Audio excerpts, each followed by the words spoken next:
Okay, so just a public service announcement. I did get the last of the Chapter 3 slides up on Brightspace. Sorry, I had forgotten to post those. So, and the rest of the videos will be up soon. All right, so now, okay, what we're going to do is we are going to talk about that kind of quantum world and how we use the information, okay, that electrons behave like particles and like waves, okay? So last time we looked at the video that showed, the experiments that were done that demonstrated electrons have sort of weird, these weird properties, okay? All right, so the next thing we're going to talk about is something called the Heisenberg uncertainty principle. Okay, so, and what that states, okay, is that we cannot know everything about an electron, okay, in terms of both its energy and its location.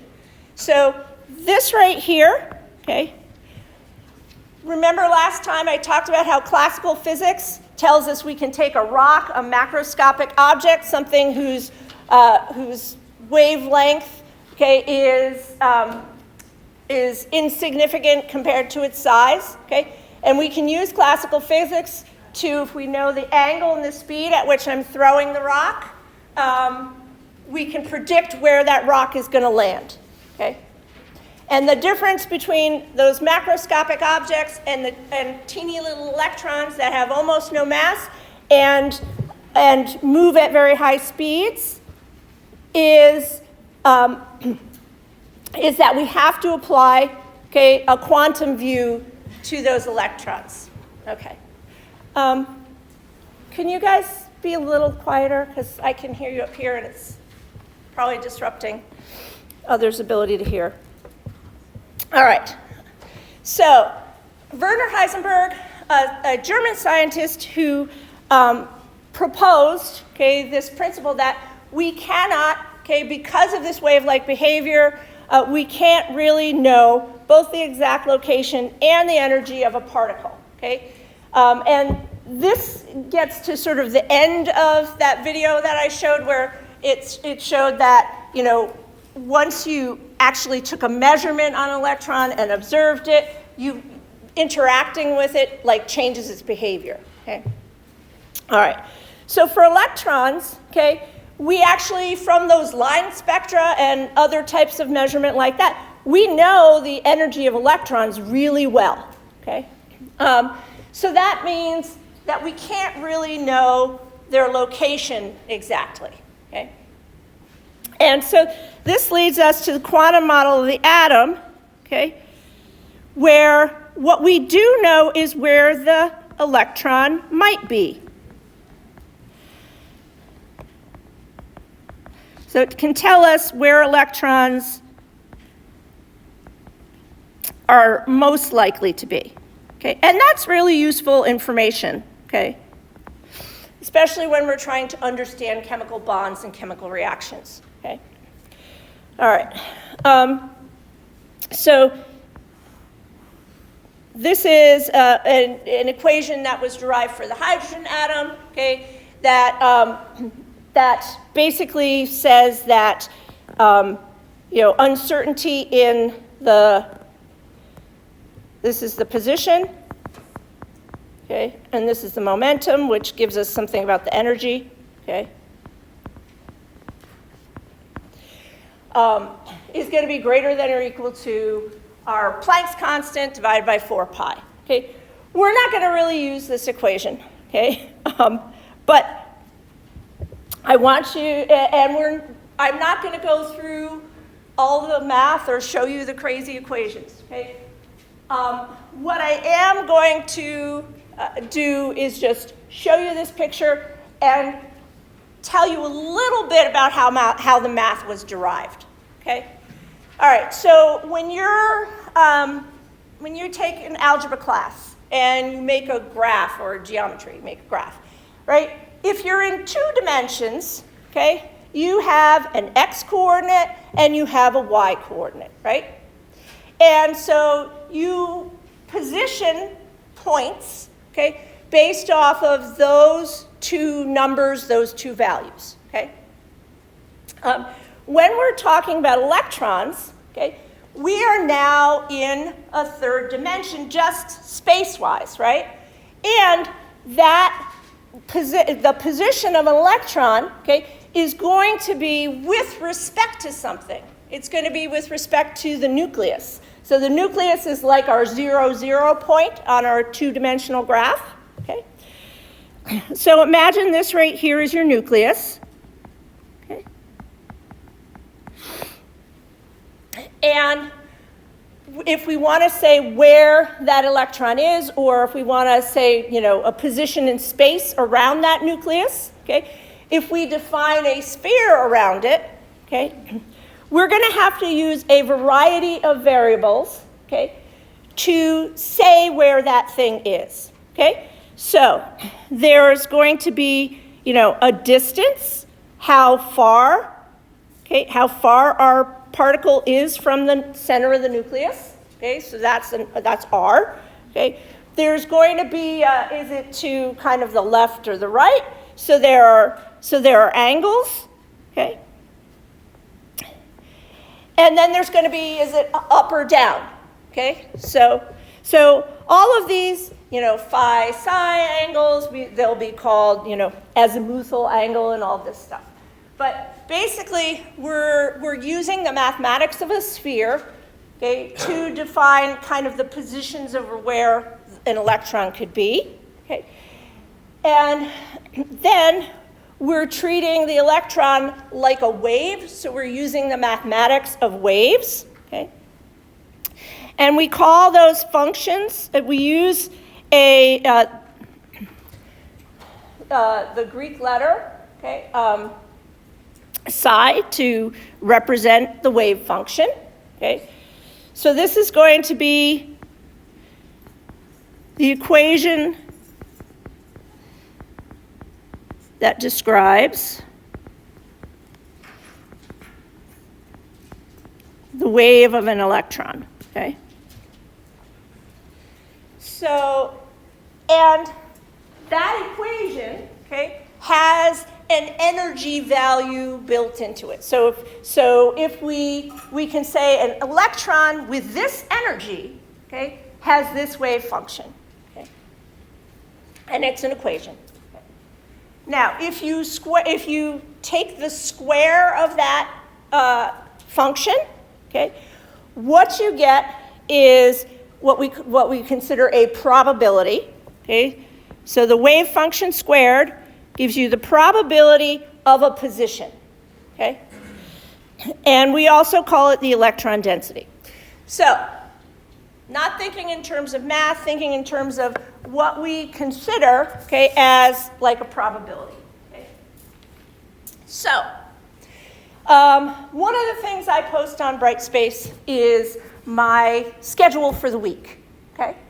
And it tells, you know, and that's so that, you know, my students know how to find me if they need help outside of class, right?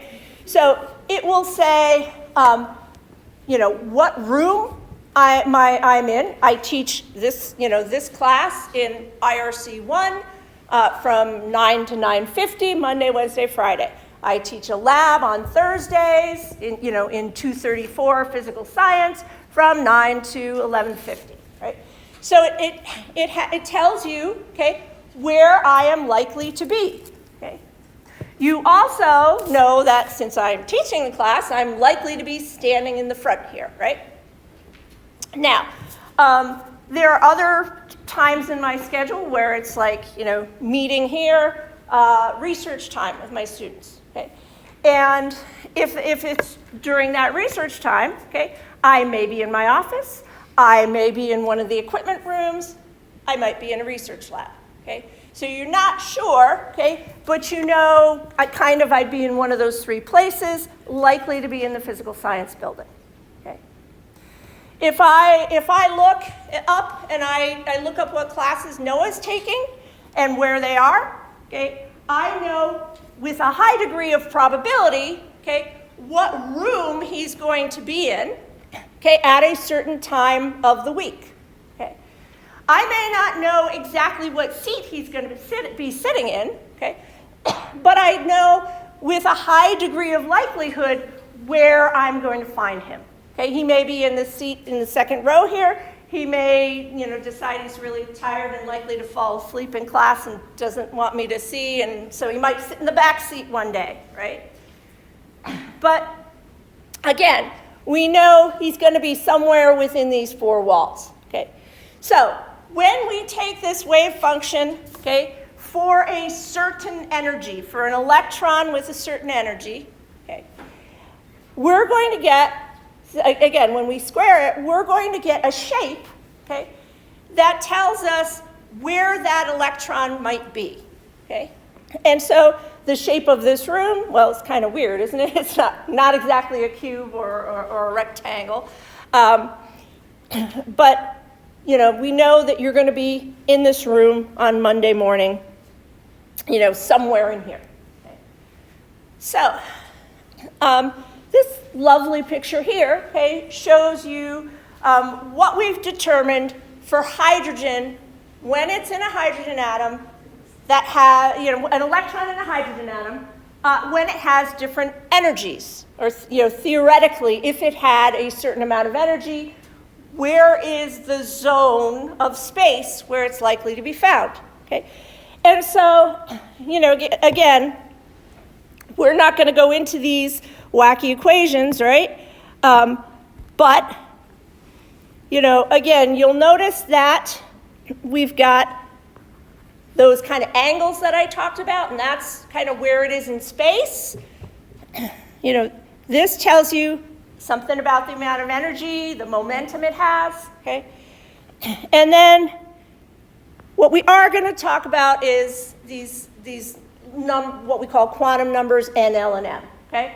So you know what N is already because we talked about the Bohr model. It tells you, how much energy an electron has. Okay? So all of these numbers you see here for these little shapes, 100, 300, 410, okay, those all refer, okay, that first number is that energy level that corresponds to how far you are from the nucleus, okay? And then the other two numbers, we'll talk about, what those mean, okay, on the next slides. Okay? And so, as you can see, we start out pretty simple. We start out with just a sphere around the nucleus, okay? And so what that means is it doesn't mean that the electron is a sphere. It means that is the shape of the room where you might find the electron somewhere in there, okay? And so they start out simple, and then, we can get, these wacky shapes like this one right here, right? Where you've got circles and then you've got rings, okay? Where you don't see the purple shape, you are highly, highly, highly unlikely to find an electron with that particular amount of energy that is specified by these numbers, okay? It means, where there's black, the electron is not going to be there, okay? Where there's purple, it can be in one of those balls, it can be in one of the rings, okay? And it can be in one of those spots at one instant, and the next instant, it can be in the ring when it started out in the sphere, and it doesn't necessarily travel through space to get from point A to point B. It's just here, then the next thing you know, it's there, okay? It's like, if you watch a movie about a wizard or a witch who can be here one minute and then there the next, and they didn't travel, through space to get there in a traditional way. All right. So let's talk about, a very simplified wave function, okay? And just think about when this thing is going to be near zero, okay? So not knowing what any of these variables are, okay? how could we make this thing be 0?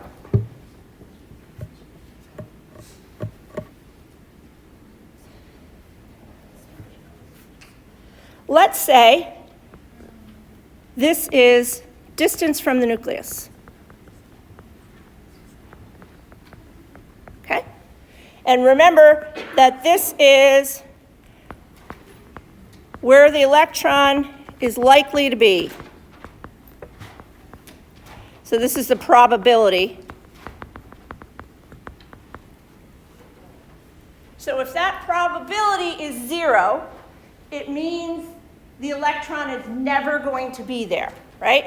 So when this is 0, that means, so when it's 0, that means an electron will never be in that position.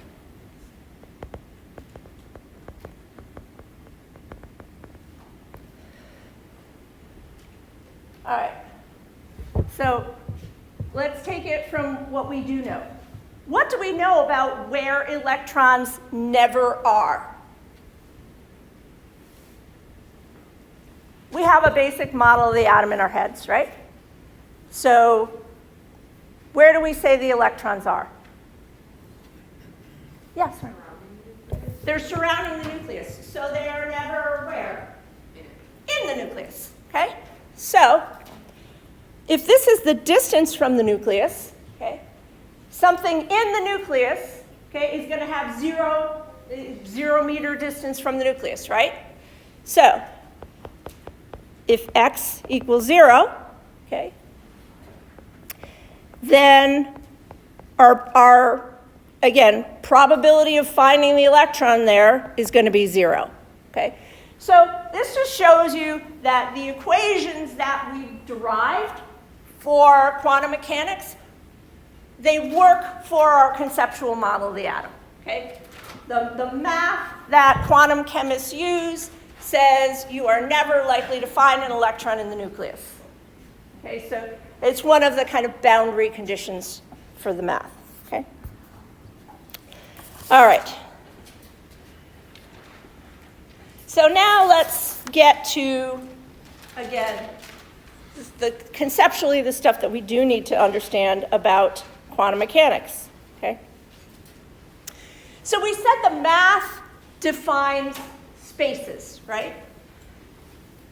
And if I show you kind of what it looks like when you run the numbers for one of those simple conditions, okay, what you get, okay, is you can get a series of points. So if we look here, okay, all these dots represent somewhere the electron can be, okay, when I do the math, okay?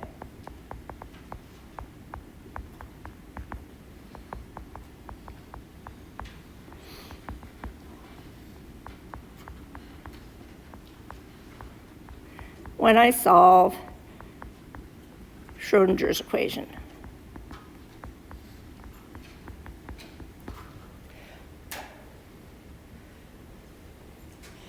Now, it's much easier to, again, define a shape or an envelope, if you will, kind of an outer perimeter, okay, that tells me where where the electron is highly likely to be, rather than to show you all those dots, right?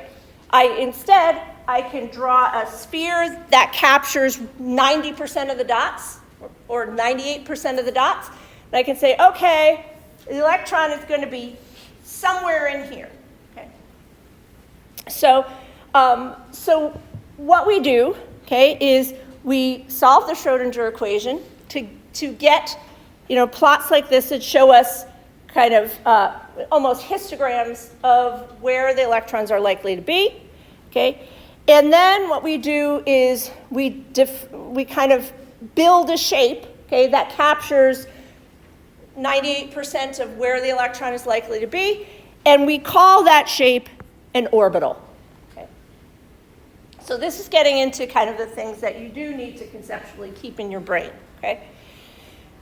All right, so orbitals, okay, are organized by what we call shells and subshells. So we have already talked about shells. Okay, so shells, okay, are the sort of what we would consider the main energy level. Okay, so it defines.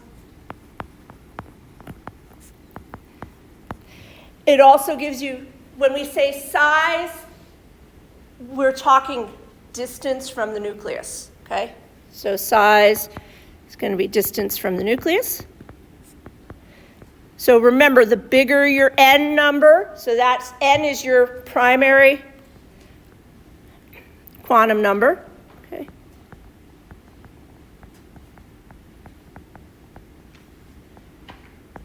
So the higher the n number, the farther you are from the nucleus, the more energy you have, right?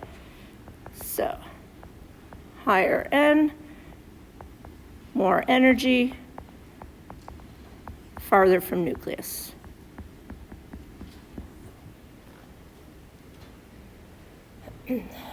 All right, and then, so now that we have the full Schrodinger equation, the full quantum treatment, and we've gotten, these wacky shapes defined, right? Okay, those wacky shapes, okay, are what we call subshells, okay? So the subshells are going to define the shape, okay? And we have 4 basic shapes, okay, that are called S, P, D, and F. Okay? And we'll talk about what those shapes look like. The easiest to conceptualize is an S orbital, which is a sphere, okay? So this is a spherical shape.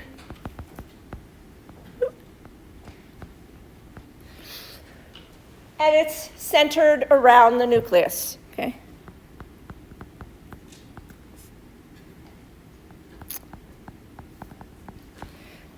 So if I have an s orbital in the n equals 1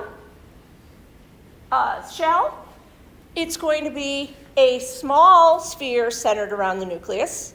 Okay, so if I do, there we go. So here's my nucleus. Okay. So let's draw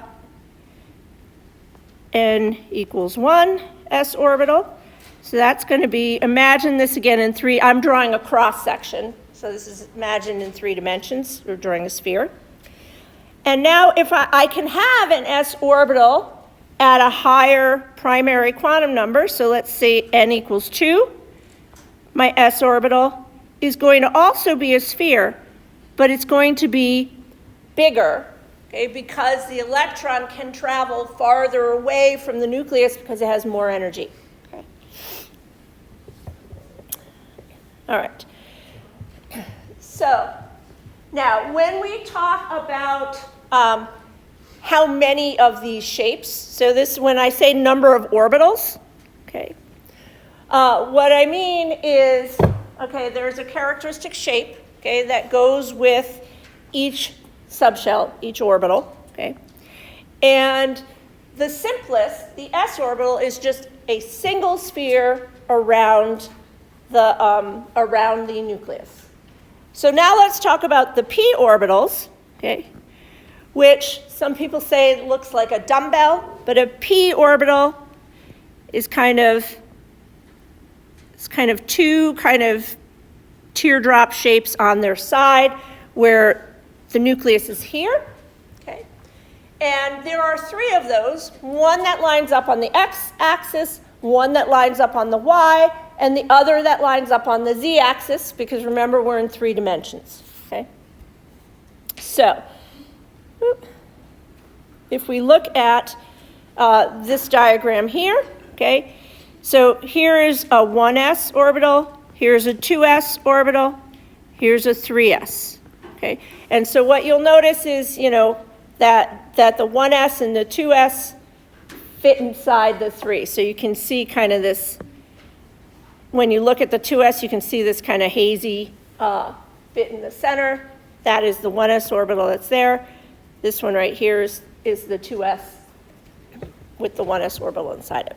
Okay, so that's our sphere. Okay, And then the p orbitals, again, are these shapes where they're lined up on either the x, y, or the z axis, okay?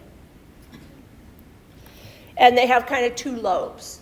And when we look at a cross-section of them with that kind of probability plot that I showed you for the s orbital, this is what it looks like, right? And so that's how I get my kind of fat little teardrop shape that gets flipped upside down and repeated. Okay, so the quantum number, okay, that we use to describe that shape, okay, is we use the symbol L for it, okay? So, oops. All right, so N is our principal quantum number. We've talked about it, size and energy, okay? And the values of that will be positive integers. I'm on the first step, I'm on the second step, I'm on the third step, okay? So it's going to be, N can be +1, +2, +3, and so on, okay? Okay, L, okay, that's the one that tells our shape, okay? So this is orbital shape, okay? That's called the angular momentum quantum number, okay? And if you want to get a feel for what angular momentum is, okay, when you're in your car and you're going around a corner and you go a little too fast around the corner and you kind of feel pulled out to the side, okay? That's a fight between your linear and your angular momentum, okay? So that gives us the shapes, okay? So we've got, and next class we'll go through what the D and the F's look like, okay? But the S and the P's, again, are our sphere and then our dumbbell or bilobed structure if you want. Now what L can be, okay, it can be 0, 1, or up to n minus, so it can go up to n minus 1. Let me just do this, 0 to n minus 1. Oops. So if we have, for example, if n is 2, then L can be 0. It can be 1, which is 2 minus 1, okay, and it can't be any higher than that, okay? So that's where we're going to get this right here, where at the n equals 1 level, we only have one shape. At the n equals 2, we have two different shapes that we can have. At n equals 3, we've got 3 different shapes we can have. Okay, so that's where we're going. All right, so we'll see you next time. We'll finish chapter 3 and we'll start on chapter 4. I've extended deadlines for homeworks and things, so we should be all coordinated.